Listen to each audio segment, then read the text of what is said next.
Here we go. Be'ezus Hashem. Today's daf is daf Ayin Ches. So here we go.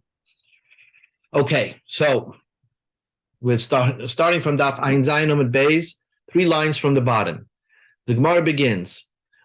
Amar Rabbi Yochanan. Rabbi Yochanan taught us. Now we know there are 2 powers that exist. One power is a husband could nullify his wife's neder. That's called mayfair. And when a husband nullifies his wife's neder, it means that from here on in, the neder is off. And even if the woman wants the neder, too bad. The husband can decide if he wants to keep it or nullify it. But up until the husband nullified the neder and he was made for the neder is still intact. That's the power of a husband. Then the power of a chacham is if you go to a rabbi and he wants to release you from the neder, so then not only he has the power, if you explain to him clearly why you want to release from this neder, he has the power to uproot the neder as if you never made it in the first place. So he uproots it from way back from when you made the neder. He'll declare that the neder was made in error. So they're very different. The way the chacham voids a neder and the way the husband voids a neder are 2 different ways. And they each use their own specific vocabulary. The chacham will use amater you. Your neder is hutar. It's permitted. It's released. Mutar means it's released, basically. And the husband has to use the word mefer. I am mefer your neder. That's what he's nullifying from here on the neder. So Rabbi Yochanan comes along and says that what happens if they reversed? Amar Rabbi Yochanan said, Chacham she'ama bilshain baal. If the Chacham used the vocabulary of the husband, instead of telling his wife, mufar lecha, he tells his wife, mutar lecha. Or ubal she'ama bilshain Chacham. If the husband used the vocabulary of a Chacham. So that, in both cases, they're misusing the vocabulary. Instead of the Baal saying mufar lecha, he says mutar lecha. And the Chacham, instead of saying mutar lecha, says mufar lecha. Loi amaklom, it's all invalid. You have to, in order for the Chacham or the husband to effectuate their nullification of the neder, each one has to use this specific vocabulary that's designated for them. The Tanya we learned in the Braisa. The Chumash says, in regard to making haneder and the parsha of neder, zehadava. These are the following statements. So zehadava means hachacham matir. The chacham uses the language matir. He releases the vow. The ein baal matir. The husband doesn't release the vow. So sheyachal. Rather, the husband is made for the vow. Sheyachal. I would have thought that chacham she'ein mefer. A chacham cannot nullify the vow, but yet he's strong enough to mater. He's strong enough he could release the vow. Baal shemefer, a husband that could be made for any vow. In other words, he can nullify a vow without his wife's consent. He can decide. He doesn't need his wife to regret making the neder. He's the boss. So certainly a husband. Ein din shemater. Of course, I would think that the husband can use the language of matir and use the language of releasing. He doesn't have to specifically stay by his language. He could probably use the word matir. I would have thought so. Talmud Loima, we go to Ayin Ches Amud Aleph, zehadavar. They have to use their own language.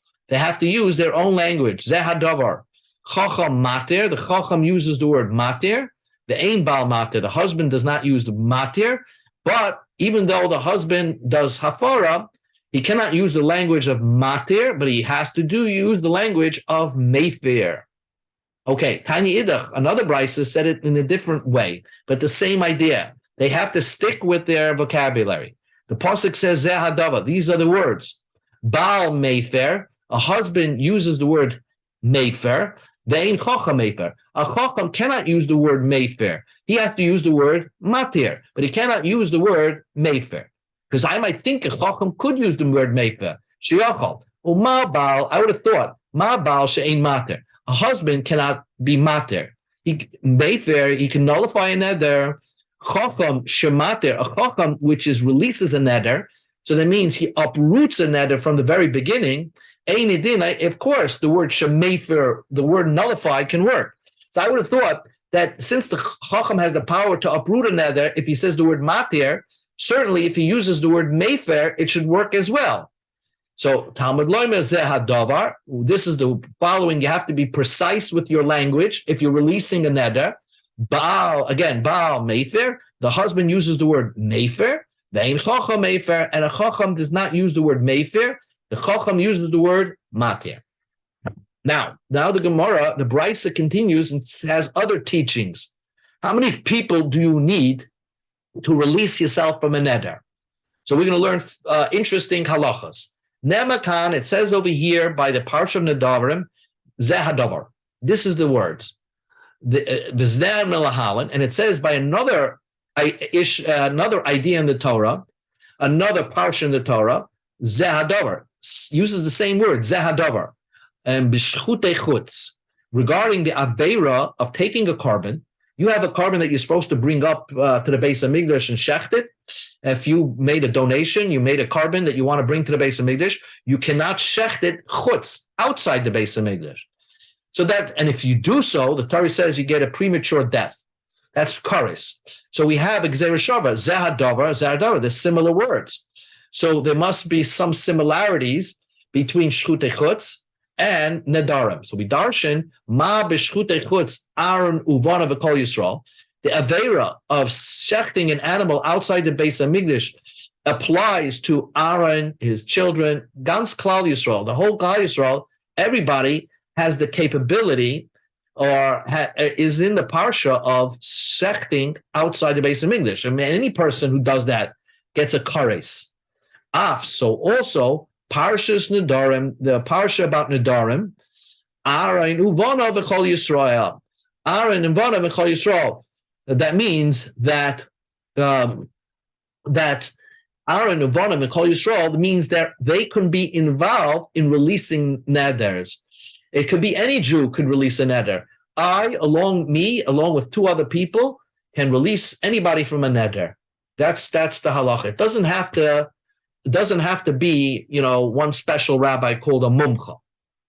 So then we go reverse. Umakan Rashe Matais, Aflahalan Rashe Hamatas. By Nedarim it says Rashe Matas. So also we applied Rashe Hamatais by Shchitei Chutz. Something has to do with the president of Yeshivat has to do with the parsha of Shchutei Chutz.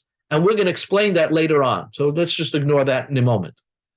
So the Parshas Nedarim my Hilchasa. We're explaining what do we learn that the Parsha of Nedarim can apply by every Jew has a right to be involved in the Parsha of Nedarim. What's that teaching you? Amar Achabar Yaakov, like we spoke it out. Lahakshe Shloisha had yoitis. The three plain people. They, albeit these people who are plain people have to know what they're doing. They know that they're releasing a neder, but they're not the biggest Talmidei Chachamim. They are kosher to release anybody from a neder. So if you have a neder, you can sit down with three people in shul who understand what a neder is all about and what releasing a neder is all about, and they can release you from the neder. So, but the Gemara asks, how could you say it's kosher with three people? First of all, we say it's kosher with three people because we don't want two people. We want it to look a little bit like you're sitting in judgment. But how can you say it's kosher with a regular plain person? Doesn't Chumash say by Nedarim that you have to go to the president of the Yeshivat? Rashi Matis means the Gadol B'Yisrael to release your neder. Amar Rav Chizda v'Tema Rav Yochanan, yes. B'Yachod Mumcha. You can go to the Yachid that it's an expert. In other words, if you have a choice, either go to three people to be matur your neder, or go to one person who's a mumcha. Mumcha, let's call him. We don't want to say. Some say you have to go to. He has a smicha all the way that the license that from Moshe Rabbeinu that passed on for generations. Only he can release a neder. by himself. But really, it can mean, according to other Rishonim, any person who's an expert, a real expert in Hilchas Nedarim, he himself can be the one to release somebody from a neder. Yachid mimcha. So if he's an expert, he can do it by himself. Now the Gemara asks reverse. Rashi Amatis b'shchut chutz l'may hilkasa. We're saying the Rashi Amatis that it says by Parshas Nedarim. We apply Rashi Amatis by the Aveira of shechting a korban outside the Beis Hamikdash. What halacha does that teach me? What does that have to do with shechting outside the Beis Hamikdash? To do with a yachid, one great gadol b'Yisrael. Alma Rav Sheisis Loimar. This is fantastic. Sheyesh she'ela behegdish. One can release himself from being magdish an animal. So what he's talking about over here is that if a person actually had a korban oila, he donated a korban oila, he's supposed to bring it up to the Beis Hamikdash, and instead he slaughtered it in his backyard. So he did a big aveira, and now he's chayiv kares.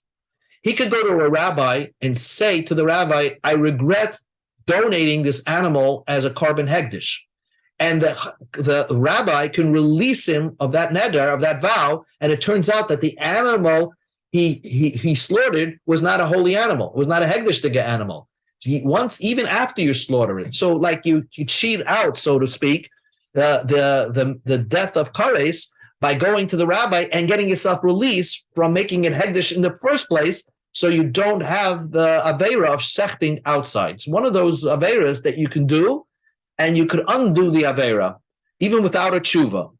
So the Gemara says, L'Beis Shammai, according to the Beis Shammai, Beis Shammai, Dama Ein Sheila Behegdish. He holds that you can't undo hegdish. Once you make a donation to hegdish, you say this animal is a holy animal, you cannot release yourself. That animal forever remains holy.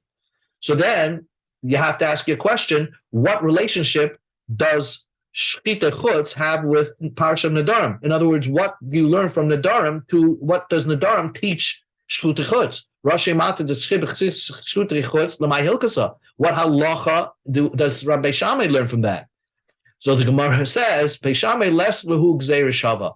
Beis Shammai does not have any gzeira shava. He does not have a gzeira shava that teaches you learn Shchita Chutz from Nedarim and learn Nedarim from Shchita Chutz. So now Beis Shammai is left with a couple of questions, which the Gemara is going to ask. If you don't have that Gzeira Shava, how do you know you could use three people? So first of all, according to Beis Shammai, what is the Zeh HaDover teaching you? That Zeh HaDover. It's not an extra word. So that teaches you the din, what we spoke in the beginning of the page, Loimar, Chocham Mater. The Chocham uses the language of Mater, releasing. The ein Baal Mater. A husband doesn't release. Baal Mefer. The husband uses the word Mefer, nullify. The ein Chacham Mefer. And a Chacham does not use the word nullify. He uses Mater. And they have to use the precise words. Now the question is, Zeh HaDavar b'shchut chutz l'may ksiv. What is the Zeh HaDavar? This thing God said by shchut chutz. What's that teaching you? What does it mean Zeh? This. Loimer is teaching you al hashchita chayev. Al hamalika. That means that only if, let's say you have a bird that's a kosh, you made it as a korban oila. You're going to bring this bird to the Beis Hamikdash. So the only time a person could be chayev karetz if he does shechts it outside it, he slaughters it outside the Beis Hamikdash, then he could be chayev karetz. But if he's moilik, means he does the way they would cut a bird in the Beis Hamikdash. The Kohen would stick his nail in the back of the head of the bird and, so to speak, break the back of the neck there and kill the bird that way. If you do that outside the Beis Hamikdash, if you do malika outside the Beis Hamikdash, you're not chayiv kares. Only if you slaughter the bird, then you're chayiv kares, but not on malika. So now the Gemara just asked the final question. Ella leBeis Shammai, according to the Beis Shammai, how do you know that it's kosher? Three people are kosher to release somebody from a neder.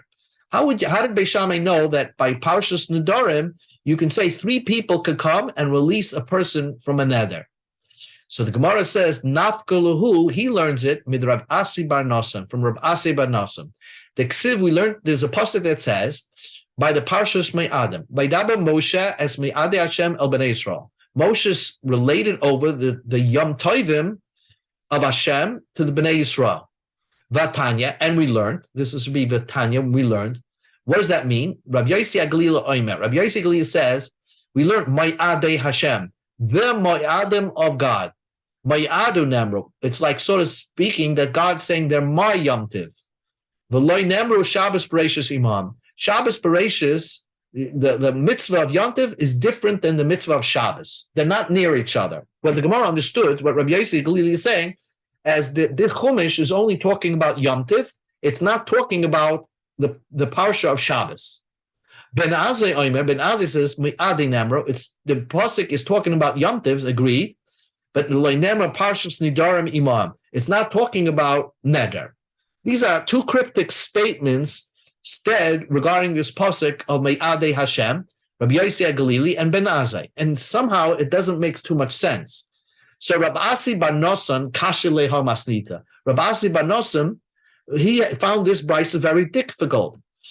And he'll explain what his difficulty with the brisa is, but it's pretty straightforward. Asa the Nerdar, he went to Nerdar, Lakamid Rav Sheshis, to try to find Rav Sheshis. Rav Sheshis lived in this place called Nerdar. V'loi Ashkechei could not find Rav Sheshis. Asrei Abasrei L'Mechoiza. So he went, followed Rav Sheshis, who probably moved to another area called Mechoiza. Amalei. So he went to Rav Sheshis, Rav Asi bar Nosson, and asked him, what do you mean? What did Rav Yossi Galili mean to say that Me'adei, that the Torah says that the Parsha of Me'adim, which is in Parshas Emor, does not speak about the Parsha of Shabbos? But that's not true. Me'adei Hashem Nemr v'lo Nemr Shabbos Bereshis Imohem. That Parsha of Parshas Emor is only talking about Yom Tivs and not talking about Shabbos Bereshis, about the Shabbos itself. The Torah is only teaching you the new Yom Tivs, but not teaching you anything about the regular Shabbos. V'aksiv Shabbos Imam. If you learn the Parshas Emor, read it. The Torah talks about Sheishis Yomim Tavoid, and then the pasuk describes Shabbos. So how could you say Shabbos is not written there? Vesu, and another question, you're telling me, according to Ben Azai, the Parsha Me'adam is very far away from the Parsha of Nedarim. That's not true. In Bamidbar, Parshas Pinchas deals with Me'adam, and Parshas Nedarim is a Parshas Matos, not too far. They're one Parsha near each other. So, Besu Mayadei Hashem Nemru v'lo Nemru Parshas Nedarim Imahem. It says Mayadei Hashem and not near the Parsha of Nedarim. V'hom Sitra Ksiva. They're written side by side. So, what did they mean? So, what the Gemara is going to say is that what the Chumash is saying is that Me'adim is very different than Shabbos, and Me'adim is different than Parshas Nedarim. That's what he meant. They're distinguished mitzvahs. That's what Ben Azai learned from this pasuk. And this is what Rabbi Yossi Galili. Amalei Rav Sheshis explained to this Rav Asi bar Nosson the brisa. Hachei ketani. This is what the brisa means to say. We go to Ayin Chesem Beis. Me'adei Hashem tzrichen kiddush bezdin. The Yom Tovim of Hashem need a sanctification of bezdin. In other words, the bezdin, the court in the Sanhedrin, they are the ones that decide when to make Rosh Chodesh 29 days or 30 days, and they are sanctifying the month. They decide when to begin the new month. But Shabbos Bereshis ain't tzricha kiddush bezdin. But to decide when Shabbos is, that's simple. You don't need bezdin, because I would have thought that, Sunday morning, bezdin should sit down and say, today is Sunday, and 7 days from now will be Shabbos. It's automatic. Why would I think otherwise? Sometimes the Chumash requires you to do something, even if it's holy by itself. Like the Chumash will require you to say that a first animal that's born from that is a bechor, even though it's already holy, you have to say it's holy. So even though I know Shabbos comes out the seventh day of the week, I would have thought the Bezdin in Sanhedrin has to sit down on Sunday and say, today is the first day of Shabbos, so today is Sunday, and Shabbos will be in 7 days around. I would have thought. That's why Bayadei Hashem needs the sanctification of Bezdin. A regular week does not need Bezdin to sit down to sanctify the week. Another then Ben Azai learned, Ma'adei Hashem, the Yom Tovim of Hashem are distinct mitzvahs. Tzrichin mumcha, need a bezdin that's experts. In other words, to decide when a month begins or end, that you need an expert bezdin. The Ein Parshas Nedarim Tzrichin mumcha, but the Parsha of Nedarim does not need an expert bezdin. Does not need an expert bezdin. It's afilu bezdin hadyotis. You could even have a bezdin of plain people. So what he's trying to say is that this is how Beis Shammai learned that 3 plain people are good to release a neder, because the Torah says Ma'adei Hashem. This is a unique mitzvah which is distinguished from any other mitzvah that needs mumchim. You need experts to decide on the new month, to decide what day should be the beginning of the new month, Rosh Chodesh. But for Parshas Nedarim, you don't need experts. That even a bezdin of plain people who are not experts, not great Talmidei Chachamim, they are the ones who can decide on releasing somebody of a vow. And finally, the Gemara asked, Parshas Nedarim, Rashi Amativ's Ksiv, doesn't the Parsha Nedarim talk about you have to use a mumcha? It says this Parsha Nedarim was related over to the greatest of the Shvatim, the experts, the mumchim of the Shvatim. Answers the Gemara, yes. Amar Rav Chizda b'Teimer Rav Yochanan, that's true. B'Yachud mumcha. There's another idea that if you find one person who is an expert, he can release the neder. But you don't necessarily need to go to that one person. You could actually go to 3 people to release the neder. So you get 2 choices of who to go to release the neder, and both Beis Shammai and Beis Hillel have a source where they know this from. Okay, we're going to stop over here because the next Gemara begins with a new idea.